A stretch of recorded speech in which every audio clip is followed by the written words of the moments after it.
Courier സർവീസിന്റെ മറവിൽ കഞ്ചാവ് കടത്ത് നടത്തിയ കേസിൽ ഒരാൾ കൂടി അറസ്റ്റിൽ. ഓൺലൈൻ പണമിടപാടുകളിലൂടെ ലഹരിക്കടത്തിന് നേതൃത്വം നൽകിയെന്ന കേസിലാണ് പാലക്കാട് അലനല്ലൂർ സ്വദേശി പാലക്കാത്തൊട്ടി വീട്ടിൽ അഭിഷേകിനെ ആളൂർ പോലീസ് അറസ്റ്റ് ചെയ്തത്.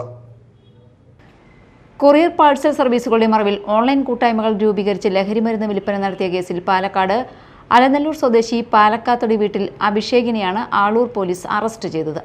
ജൂലൈ 30-ന് ഹൈദരാബാദിൽ നിന്നാണ് പ്രതിയെ കസ്റ്റഡിയിലെടുത്തത്. നടപടിക്രമങ്ങൾ പൂർത്തിയാക്കിയ ശേഷം കോടതിയിൽ ഹാജരാക്കി പ്രതിയെ റിമാൻഡ് ചെയ്തു. 2026 ജനുവരി 24-ന് കൊമ്പൊടിഞ്ഞാമാക്കലിൽ വിൽപ്പനയ്ക്കായി സൂക്ഷിച്ചിരുന്ന 6 കിലോ 50 ഗ്രാം കഞ്ചാവുമായി ചാലക്കുടി സ്വദേശികളായ ജിത്തു വർഗീസ്, ഷൈൻ ഷിജു എന്നിവരെ ആളൂർ പോലീസും ഡാൻസപ്പ് സംഘവും ചേർന്ന് അറസ്റ്റ് ചെയ്തിരുന്നു. ഇവർക്ക് കഞ്ചാവ് അയച്ചു നൽകിയ പ്രധാന പ്രതിയായ ഇടുക്കി തൊടുപുഴ സ്വദേശി അലർ മാത്യുവിനെയും കഴിഞ്ഞ ജൂലൈ 27-ന് പോലീസ് അറസ്റ്റ് ചെയ്ത് റിമാൻഡ് ചെയ്തിരുന്നു.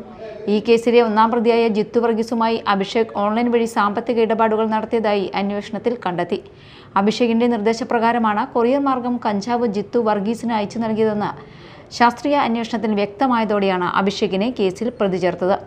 SI അമൽ ജോയ്, SI ജെയ്സൺ എന്നിവരുടെ നേതൃത്വത്തിലുള്ള ആളൂർ പോലീസ് സംഘമാണ് പ്രതിയെ അറസ്റ്റ് ചെയ്തത്. Media time, Aloor.